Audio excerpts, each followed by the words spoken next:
Hey guys, so in this video I'm gonna give you some context into me as an artist. I was born on the 1st of January to my mother who was an art student at the time, and this naturally facilitated me being creative from a very young age. Since I can remember, reptiles, horses, dinosaurs were my original obsession and created the first urge in me to want to make concrete pictures from my imagination. Since I can literally remember, even in primary school, I was drawing creatures with teeth in all my classes, much to the dismay of all my teachers. Well, life was always chaotic, and art became the first constant in my life from a young age. I grew up in a Calvinistic background, which was quite challenging, if it not only aggravated my always questioning nature.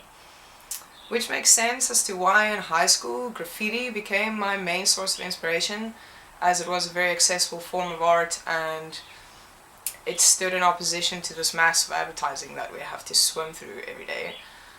I saw the tag fungus scribbled all over the school grounds. I investigated and found out that the artist was the most amazing girl, and I fangirled and also adopted the symbol of the mushroom or fungus.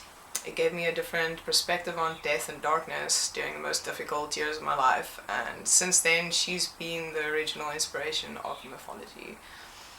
Luckily I didn't drop out of high school, as I needed that high school certificate because I wanted to study art further, as it was the only thing that was a healthy coping mechanism in my life.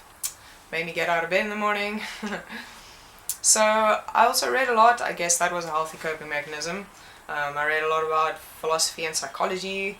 I later read everything about the metaphysical and esoteric sides after discovering mysticism. This also again led me to alchemy, which still to this day actually informs my work and mind. Further explorations led me to the mind-body connection.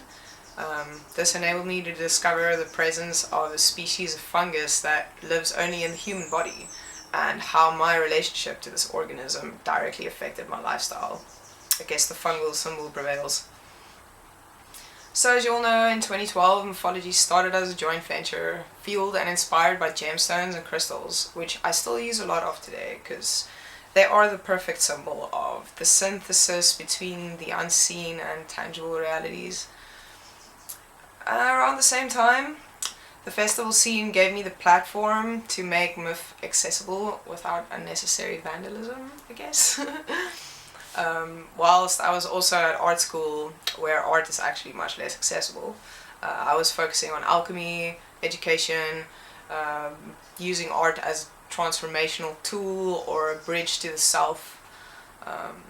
Dressing up and dancing also gave me the opportunity to express these ideas in my art performatively. And so my made-up tag word became my lifestyle, and my Mifologi study of myth is now my bridge to you. And in the next video I'm going to tell you more about this word, where it comes from, how it happened, and thanks for tuning in and watching all this.